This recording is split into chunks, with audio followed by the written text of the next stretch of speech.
በስመ አብ ወወልድ ወመንፈስ ቅዱስ አሐዱ አምላክ አሜን።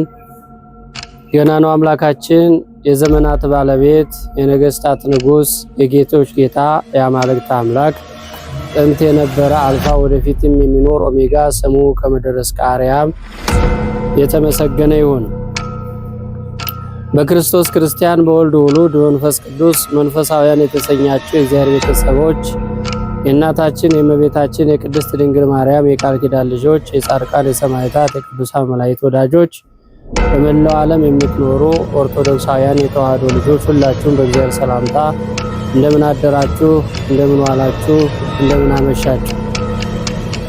ቸርነትና ምሕረት ይቅርታና ርኅራኄ ልዩ የባህሪ ገንዘቡ የሆነ ሁላችንንም በእድሜያችን ላይ ይህችን ሰዓትና ይህችን ዕለት ጨምሮ ሰጥቶ በዚህ ዕለት የእግዚአብሔርን ቃል እንድንማር ስለወደደ ስሙ ለዘላለሙ የተመሰገነ ይሁን። እንደ አምላካችን እንደ እግዚአብሔር መልካም ፈቃድ እግዚአብሔር ቢወድ ቢፈቅድ ቢረዳን ለኔም እናገርበትን አንደበት ጥበብ ዕውቀት ለእናንተም ደግሞ የምትሰሙበትን እዝነ ልቦና ቢሰጠን ቢፈቅድልን የምንማማርበት የትምህርታችን ርዕስ ሰባቱ የጌታ ቃላቶች የሚሉትን መነሻ አድርገን አጠር ላለ ደቂቃ እንማማራለን። እግዚአብሔር እንዲያስተምረን እግዚአብሔር እንዲመክረን ቅዱስ ፈቃዱ ይሁንልን። እንግዲህ ሰባቱ የጌታ ቃላቶች የሚለውን የመጽሐፍ ቅዱስ ክፍል ነው ዛሬ የምንማማረው። ጌታችን አምላካችን መድኃኒታችን ኢየሱስ ክርስቶስ እኔ እንዲህ ነኝ ብሎ የተናገረውን ማለቴ ነው። እንግዲህ ነቢያት እንዲህ ነኝ ብለው አልተናገሩም። ሐዋርያትም እኔ እንዲህ ነኝ ብለው አልተናገሩም። ደቂቀ ነቢያትም እኔ እንዲህ ነኝ ብለው አልተናገሩም። መላእክትም እኔ እንዲህ ነኝ ብለው አልተናገሩም። ምናልባት ስማቸውን ሊገልጹ ይችላል። የእግዚአብሔር አገልጋይ ነኝ፣ የእግዚአብሔር መልእክተኛ ነኝ፣ እግዚአብሔር የላከኝ የእግዚአብሔር ሐዋርያ ነኝ ሊሉ ይችላሉ እንጂ ይሄንን እንዲህ ማድረግ ይችላለሁ ብለው ራሳቸውን ከፍ አድርገው የተናገሩበት አንቀጽ ወይም ምዕራፍ የለም። ምክንያቱም እነሱ ብዙ ጊዜ የአምላካቸውን የክርስቶስን ክብር ለመግለጽ ስለሆነ ጉጉታቸው ሁለመናቸው የክርስቶስን ክብር ለመግለጽ ነው። የክርስቶስ ክብር ሲገለጽ የእነሱም በክርስቶስ ክብር ስለሚገለጥ ማለት ነው። እነሱ የአምላካቸውን የፈጣሪያቸውን ክብር ይገልጣሉ። ፈጣሪያችን ኢየሱስ ክርስቶስ ደግሞ የአገልጋዮቹን ክብር በምድርም በሰማይም እንዲገለጥ ያደርጋል ማለት ነው እና ጌታችን ኢየሱስ ክርስቶስ በመዋዕለ ሥጋዌው በምድር ሲመላለስ 7 ቃላቶችን ተናግሯል። 7 ቃላቶችን የሚገርም ነው። የተወደዳቸው የእግዚአብሔር ቤተሰቦች በዚህ በዮሐንስ ወንጌል በምዕራፍ 6 ከቁጥር 5 እና በዮሐንስ ወንጌል ምዕራፍ 6 ቁጥር 40 የሕይወት እንጀራ እኔ ነኝ፣ ከሰማይ የወረደ የሕይወት እንጀራ እኔ ነኝ ብሏል። የሕይወት እንጀራ እኔ ነኝ ብሏል ጌታችን አምላካችን ኢየሱስ ክርስቶስ። የማያስርብ የማያስጠማ ለዘላለም ሕይወቱ ነው የሚኖር እውነተኛ አባት፣ እውነተኛ ጌታ፣ እውነተኛ አምላክ፣ እውነተኛ ፈጣሪ፣ እውነተኛ ንጉስ፣ እውነተኛ ሕይወት እንደሆነ ራሱ ባለቤቱ ኢየሱስ ክርስቶስ መስክሯል ማለት ነው። ይሄም ደግሞ አምላክነቱን፣ ጌትነቱን፣ ፈጣሪነቱን፣ ገዢነቱን፣ አስገኝነቱን የሚገልጥ ነው። የሕይወት እንጀራ እኔ ነኝ። የተራባችሁ የተጠማችሁ፣ ረሃብ፣ የፍቅር ረሃብ፣ የተለያዩ መከራዎች የገጠሟችሁ ሁላችሁም ወደ እኔ ኑ፣ እኔ የሕይወት እንጀራ ነኝ ብሎ የሕይወት እንጀራ መሆኑን፣ ቃሉ ሕይወት መሆኑን፣ ፍቅሩ ሕይወት መሆኑን፣ አምላክነቱ ጌትነቱ ዘላለማዊ ሕይወት መሆኑን የሕይወት እንጀራ እኔ ነኝ ብሎ ራሱን የሕይወት እንጀራ እንደሆነ አስተምሮናል ማለት ነው። ሁለተኛው የዓለም ብርሃን እኔ ነኝ ነው ያለው ጌታችን አምላካችን መድኃኒታችን ኢየሱስ ክርስቶስ ነው ይህንን የተናገረው። ቅዱሳን ሐዋርያትን ምን ብሏቸዋል? አንትሙ ለዓለም ብርሃኑ፣ እናንተ የዓለም ብርሃን ናችሁ ብሏቸዋል። አያችሁ። እርሱ ግን ኢየሱስ ክርስቶስ እኔ የዓለም ብርሃን ነኝ ነው ያለው። በዮሐንስ ወንጌል ምዕራፍ 8 ቁጥር 17 ላይ ስንመለከት ይህንን ኃይለ ቃል እናገኘዋለን። እኔ የዓለም ብርሃን እኔ ነኝ። በዚህ በማክሰኞና በሰኞ ውዳሴ ማርያምም ቅዱስ ኤፍሬም እንደተናገረው ብርሃን ዘበአማን ዘያበር ለኩሉ ሰብ፣ እውነተኛው ብርሃን ወደ ዓለም መጥቷል። ለሰው ልጆች ሁሉ የሚያበራው እውነተኛ ብርሃን ወደዚህ ዓለም እንደመጣ ቅዱስ ኤፍሬም ራሱ በድርሰቱ በውዳሴ ማርያም ድርሰቱ ተናግሯል ማለት ነው። ጌታችን አምላካችን ኢየሱስ ክርስቶስ ዓለም በኃጢአት ስለጨለመች፣ ዓለም በኃጢአት ስለቆሸሸች፣ የሰው አእምሮ በኃጢአት ስለጨለመ፣ የሰው ሕሊና በኃጢአት ስለደበዘዘ እውነተኛ ብርሃን ይሆን ዘንድ ወደዚህ ዓለም መጣ ነው የሚለው።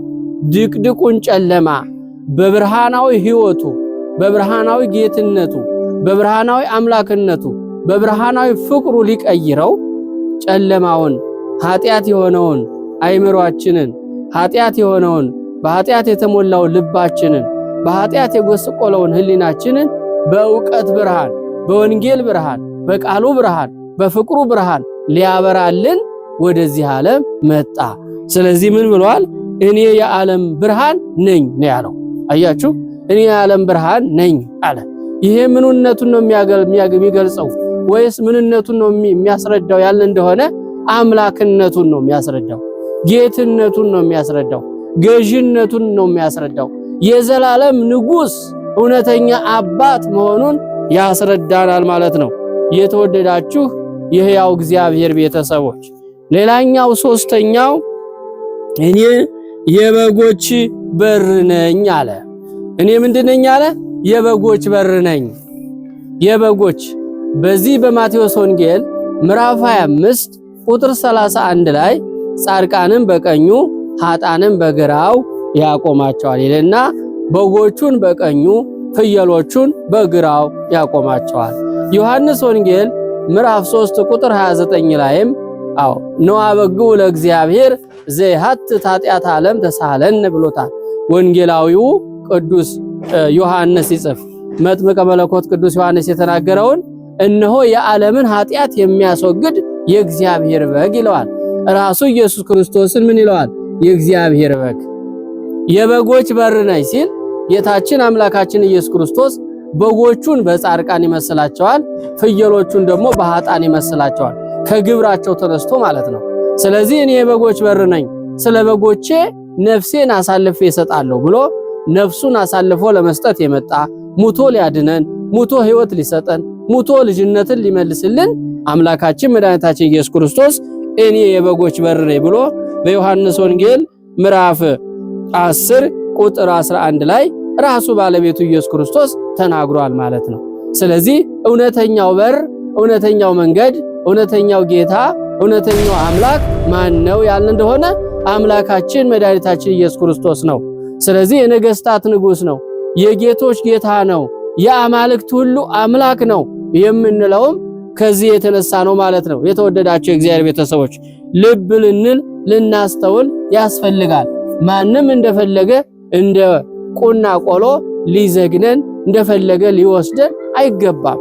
በእምነታችን ልንጸና ነው የሚያስፈልገው። በአምላካችን በፈጣሪያችን በኢየሱስ ክርስቶስ ልናምን ነው የሚያስፈልገው እንጂ ልንጠራጠር አያስፈልግም። አራተኛው መልካም እረኛ እኔ ነኝ አለ። ምንድነኝ አለ? መልካም እረኛ፣ እውነተኛ መልካም እረኛ፣ ስለ በጎቹ ነፍሱን አሳልፎ የሚሰጥ በዮሐንስ ወንጌል ምዕራፍ 10 ከቁጥር 1 ጀምሮ ስንመለከት መልካም እረኛ፣ እውነተኛ እረኛ እኔ ነኝ፣ ስለ በጎቼ ነፍሴን አሳልፌ እሰጣለሁ አለ። አያችሁ የእግዚአብሔር ቤተሰቦች፣ ስለ በጎቼ ነፍሴን አሳልፌ እሰጣለሁ። በመስቀል ላይ ተሰቅዬ በጎቼን ከጠላት ከዲያብሎስ መንጋጋ፣ ከጨለማ፣ ከሲኦል፣ ከእሳት አድናቸዋለሁ። ስለ በጎቼ ነፍሴን አሳልፌ እሰጣለሁ ሲል መልካም እረኛ እኔ ነኝ አላቸው። አያችሁ። ስለዚህ ማን ነው መልካም እረኛ ያልን እንደሆነ አምላካችን መድኃኒታችን ኢየሱስ ክርስቶስ ነው። ሐዋርያትን የሾመልን፣ ነቢያትን የሾመልን፣ ካህናትን የሾመልን፣ ጳጳሳትን የሾመልን፣ ዲያቆናትን የመረጠልን እውነተኛ እረኛ ማን ነው ስንል አምላካችን መድኃኒታችን ኢየሱስ ክርስቶስ ነው። እሱ ወደዚህ ዓለም የመጣው ሊያድነን ነው፣ ሕይወት ሊሰጠን ነው፣ ከዲያብሎስ መንጋጋ ከጨለማ ከክፉ አስተሳሰብ ከዲያብሎስ መንገድ ሊመልሰንና በጽድቅ ብርሃን ሊመራን ነው።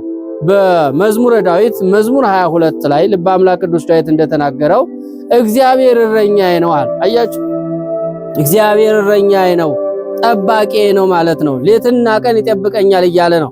የሚያሳጣኝ የለም፣ በለመለመው መስክ ያሰማራኛል አለ። ያ የለመለመው መስክ ምንድነው ያልን እንደሆነ ቃሉ ነው።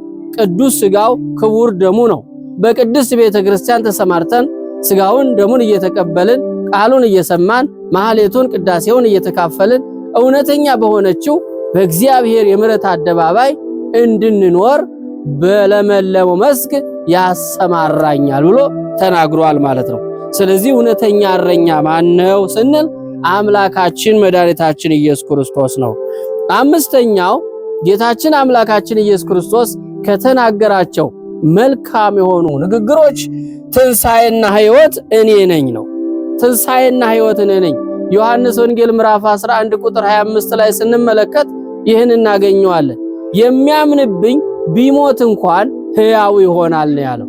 ስለዚህ ትንሣኤና ሕይወት ማን ነው ያልን እንደሆነ አምላካችን መድኃኒታችን ኢየሱስ ክርስቶስ ነው። ከሞትን በኋላ የሚያስነሳ ሕይወት የሚሰጥ አልዓዛር የተባለውን ወዳጁን አገልጋዩን ተቀባዩን ዘወትር በቤቱ የሚያስተናግደውን አልዓዛርን ከ4 ቀን የመቃብር ቆይታ በኋላ አስነስቶ ምን አለ? ትንሣኤና ሕይወት እኔ ነኝ ነው ያለው። በሉቃስ ወንጌል ምዕራፍ 7 ቁጥር 10 ላይም የመበለቲቱን ልጅ አስነስቶ ትንሣኤና ሕይወት እሱ መሆኑን አስተምሯል ማለት ነው። ኢየሱስ ክርስቶስ ሞትን በሞቱ ድል የሚያደርግ ሞትን የሚያሸንፍ የሞትን መውጊያ የሚሰብር መቃብርን ባዶ የሚያደርግ አምላክ መሆኑን በአልዓዛር ሞት ዓለም ተመልክቷል ማለት ነው። ስለዚህ ትንሣኤና ሕይወት እኔ ነኝ፣ በሕይወትም ማኖር እኔ ነኝ፣ የማስነሳ እኔ ነኝ፣ ከመቃብር አስነስቼ ሕይወትን የማድል እኔ ነኝ አለ። ስለዚህ ማንም ነቢይ እንደዚህ አላለም፣ ማንም ሐዋርያ እንደዚህ አላለም። እርሱ ግን አምላክ ስለሆነ ፈጣሪ ስለሆነ ይህንን ብሏል ማለት ነው። ሕይወት የሚሰጥ የተቆረጠውን የሚቀጥል የተበጠሰውን የሚቀጥል እውነተኛ አባት እሱ ስለሆነ ምን አለ? ትንሣኤና ሕይወት እኔ ነኝ ነው ያለው። ስለዚህ ልናምን በደንብ ልንረዳ ያስፈልጋል። የተወደዳችሁ የእግዚአብሔር ቤተሰቦች፣ ሌላኛው ስድስተኛው እኔ መንገድ እና ሕይወት ነኝ ይላል። እኔ ምንድን ነኝ? መንገድና ሕይወት ነኝ። ዮሐንስ 14 ቁጥር 6 ላይ ስንመለከት እናገኘዋለን። እኔ መንገድና ሕይወት እውነት ነኝ አለ። እሱ ምንድነው? መንገድ ነው። እግዚአብሔር ምንድነው? መንገድ ነው። ወደሱ ስንሄድ እሱ ራሱ ነው የሚወስደን። እሱ ጋር ነው የሚያደርሰን። ሌላ መንገድ የለም፣ መንገዱ እርሱ ነው። ሌላ እውነት የለም፣ እውነቱ እርሱ ነው። ሌላ ጌታ የለም፣ ጌታ እሱ ነው። ሌላ አምላክ የለም፣ ሌላ አምላክ ሌላ ፈጣሪ የለም፣ ፈጣሪ እሱ ነው። ሌላ ንጉስ የለም፣ ንጉስ እሱ ነው። ሌላ ገዢ የለም፣ ገዢ እሱ ነው። ሌላ አስገኝ የለም፣ አስገኝ እሱ ነው። ስለዚህ እኔ መንገድና ሕይወት ነኝ አለ። መንገድና ሕይወት እውነትም ነኝ ነው ያለው። ስለዚህ የተወደዳችሁ የእግዚአብሔር ቤተሰቦች መንገድ በሆነው በአምላካችን ትእዛዝ ልንመራ ልንጓዝ ነው የሚያስፈልገው። እሱ የሚለንን ልንሰማ ነው የሚያስፈልገው። እሱ የሚያዘንን ልንቀበል ነው የሚያስፈልገው። እነዚህ 7 የጌታ ቃላቶች እኔ ይገርሙኛል። የተወደዳችሁ የእግዚአብሔር ቤተሰቦች እኔ መንገድና ሕይወት እውነትም ነኝ አለ። አያችሁ፣ በእኔ በኩል ካልሆነ በቀር ወደ አብ እንኳን የሚገባ የለም ነው ያለው። ፊልጶስና ናትናኤል ጌታችን ኢየሱስ ክርስቶስን ሲጠይቁት አንተን አይተናል አብን አሳየን ባሉ ጊዜ እኔና አብ አንድ ነን ነው ያለው። አያችሁ፣ እኔና አብ አንድ ነን። በዮሐንስ ወንጌል ምዕራፍ 1 ቁጥር 1 ላይ በመጀመሪያ ቃል ነበረ፣ ቃልም በእግዚአብሔር ዘንድ ነበረ፣ ያ ቃል ራሱ እግዚአብሔር ነበረ ነው የሚለው። በእኛም አደረ፣ የእኛንም ሥጋ ተዋሃደ ይላል። ቃል ሥጋ ሆነ ይላል ቅዱስ ዮሐንስ። ቃል ሥጋ ሆነ። ከሦስቱ አካላት አንዱ አካል፣ ከሦስቱ ቅዱስ አንዱ ቅዱስ ነው ወደዚህ ዓለም የመጣው ማለት ነው። በሥጋ ማርያም ያደረው ከሥጋዋ ሥጋን ከነፍሷ ነፍስን የነሳው ሰው የሆነው በአጭር ቁመት በጠባብ ደረት የተወሰነው ስለዚህ ሕይወትና እውነት መንገድ እኔ ነኝ ብሎ መንገድ መሆኑን ብርሃን መሆኑን ዘላለማዊ ንጉሥ መሆኑን አስተምሮናል ማለት ነው። ሰባተኛና የመጨረሻው ማለት ነው እውነተኛ የወይን ሐረግ እኔ ነኝ አለ። የወይን ግንድም ይለዋል። የወይን ሐረግ የወይን ግንድ እኔ ነኝ፣ እናንተ ምንድናችሁ አለ? ቅርንጫፎች ናችሁ። ዮሐንስ ወንጌል ምዕራፍ 15 ቁጥር 1 ላይ እናገኘዋለን ይህንን ኃይለ ቃል። የተወደዳችሁ የእግዚአብሔር ቤተሰቦች ጌታችን አምላካችን መድኃኒታችን ኢየሱስ ክርስቶስ እኔ የወይን ግንድ ነኝ ብሎ ተናግሯል። እኔ ወይን ግንድ ነኝ ያለበት ትልቁ መሰረታዊ ምክንያት እሱ አምላክ ስለሆነ ነው። መጠጊያ ስለሆነ ነው። መሸሸጊያ ስለሆነ ነው። ንጉሥ ስለሆነ ነው። ፈጣሪ ስለሆነ ነው። አስገኝ ስለሆነ ነው። ካህሌ ኩሉ ስለሆነ ነው። ሁሉን ማድረግ የሚቻለው የተራበውን የሚያበላ፣ የተጠማውን የሚያጠጣ፣ የሞተውን የሚያስነሳ፣ የታረዘውን የሚያለብስ፣ የታመመውን የሚፈውስ፣ የተበተነውን የሚሰበስብ፣ የወደቀውን የሚያነሳ፣ እውነተኛ ጨለማውን ወደ ብርሃን ብርሃኑን ወደ ጨለማ የሚቀይር፣ ኃጢአተኛውን ጻድቅ ቅዱስ የሚያደርግ፣ የረከሰውን የሚያነጻ የሚቀድስ እውነተኛ አባት በመሆኑ እኔ የወይን ግንድ ነኝ እና ስለዚህ ከወይኑ ግንድ ከክርስቶስ ከኔ ከአምላካችሁ ከፈጣሪያችሁ ከወጣችሁ